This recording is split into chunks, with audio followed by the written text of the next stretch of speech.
Hi అండి, అందరికీ ఎలా ఉన్నారు? బాగున్నారా? ఈరోజు నేను చూపించబోయే రెసిపీ వచ్చి కొబ్బరి మిల్క్తో చేసుకునే స్వీట్ అండి. ఇది చాలా బాగుంటుంది, చాలా టేస్టీగా కూడా ఉంటుంది. ఎప్పుడైనా మనం దేవుడికి టెంకాయ కొట్టినప్పుడు కొబ్బరి మిగిలిపోతే ఒకసారి ఈ స్వీట్ని ట్రై చేసి చూడండి.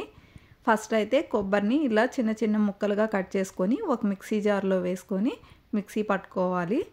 ఈ విధంగా మిక్సీ పట్టుకున్న తర్వాత ఒక బౌల్ తీసుకొని మనం ఇంట్లో గోధుమ రవ్వ ఉంటుంది కదండి, ఉప్మా రవ్వ అంటాం కదా, ఆ ఉప్మా రవ్వను వేసుకోవాలి. 2 కప్పులు కొబ్బరి తురుముకి 1 కప్పు ఉప్మా రవ్వ వేసుకోవాలన్నమాట. ఇక్కడ ఉప్మా రవ్వని కొబ్బరిని రెండింటిని ఒక బౌల్లో వేసుకోవాలండి. ఈ విధంగా వేసుకున్న తర్వాత కొంచెం కొంచెంగా మిల్క్ వేసుకుంటూ నేను వీడియోలో చూపించిన కన్సిస్టెన్సీలో కలుపుకోవాలి. చూసారు కదండి, కొద్ది కొద్దిగా మిల్క్ పోసుకుంటూ ఈ విధంగా పిండి అంతా కలిసే విధంగా కలుపుకొని కొంచెం సాల్ట్ వేసుకొని కలిపి పక్కన పెట్టేసుకోవాలి. ఒక 10 మినిట్స్ పక్కన పెట్టుకుంటే రవ్వ అంతా బాగా నానుతుందన్నమాట.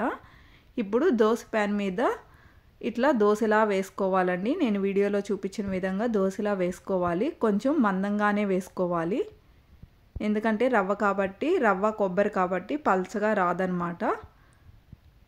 ఇప్పుడు పైన కొంచెం ఆయిల్ వేసుకొని మూత పెడితే రవ్వ అంతా బాగా ఉడుకుతుంది.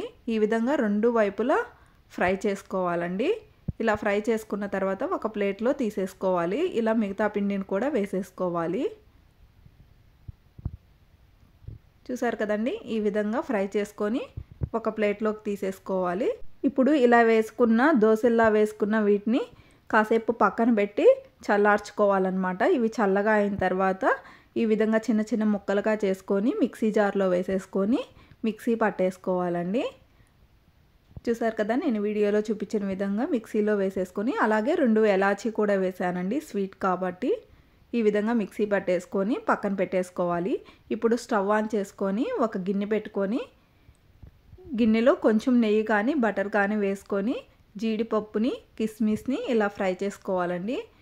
మంచి కలర్ వచ్చేంత వరకు ఫ్రై చేసుకోవాలి. ఇవి ఫ్రై అయిన తర్వాత వాటిని ఒక ప్లేట్లోకి తీసేసుకొని ముందుగా మిక్సీ పట్టుకున్న దాన్ని అయితే ఈ గిన్నెలో వేసేసుకొని ఒక 2 మినిట్స్ ఫ్రై చేసుకోవాలండి. ఇంకా కావాలంటే కొంచెం నెయ్యి కానీ బటర్ కానీ వేసుకోవాలి. ఇప్పుడు టేస్ట్కి సరిపడా చక్కెర కూడా వేసుకొని సిమ్లో పెట్టుకొని దగ్గర పడేంత వరకు కలుపుకుంటూ ఉడికించుకోవాలి. ఈ విధంగా దగ్గర పడిన తర్వాత ముందుగా ఫ్రై చేసి పెట్టుకున్న కిస్మిస్ని అలాగే జీడిపప్పును కూడా వేసుకొని బాగా కలిపేసుకొని స్టవ్ ఆఫ్ చేసేసుకొని పక్కన పెట్టేసుకోవాలండి. ఇప్పుడు ఒక బౌల్కి నెయ్యి కానీ నూనె కానీ అప్లై చేసుకొని ఈ విధంగా నేను వీడియోలో చూపించిన విధంగా అంతా ఆ బౌల్లో వేసేసుకొని సదరంగా చేసుకోవాలండి. ఇప్పుడు ఒక ప్లేట్ తీసుకొని రివర్స్లో బౌల్ ఇచ్చి ఇలా ట్యాప్ చేశారంటే నీట్గా వచ్చేస్తుంది. ఇప్పుడు కావాల్సిన షేప్లో కట్ చేసుకోవడమేనండి. కావాలంటే రౌండ్గా కూడా చేసుకోవచ్చు, లడ్డూలాగా కూడా చేసుకోవచ్చు. చూసారు కదండి, చాలా సింపుల్గా చేసుకోవచ్చు. ఈ స్వీట్ అయితే చాలా బాగుంటుందండి. ఒకసారి మీరు కూడా తప్పకుండా ట్రై చేసి ఎలా వచ్చిందో నాకు కమెంట్ రూపంలో చెప్పండి ఫ్రెండ్స్. అలాగే నా వీడియో ఫస్ట్ టైం చూస్తున్నట్లయితే ప్లీజ్ లైక్ చేయండి, షేర్ చేయండి, సబ్స్క్రైబ్ చేసుకోవడం మాత్రం మర్చిపోకండి ఫ్రెండ్స్. అలాగే నా వీడియోస్ చూస్తున్న ప్రతి ఒక్కరికి థ్యాంక్స్ అండి.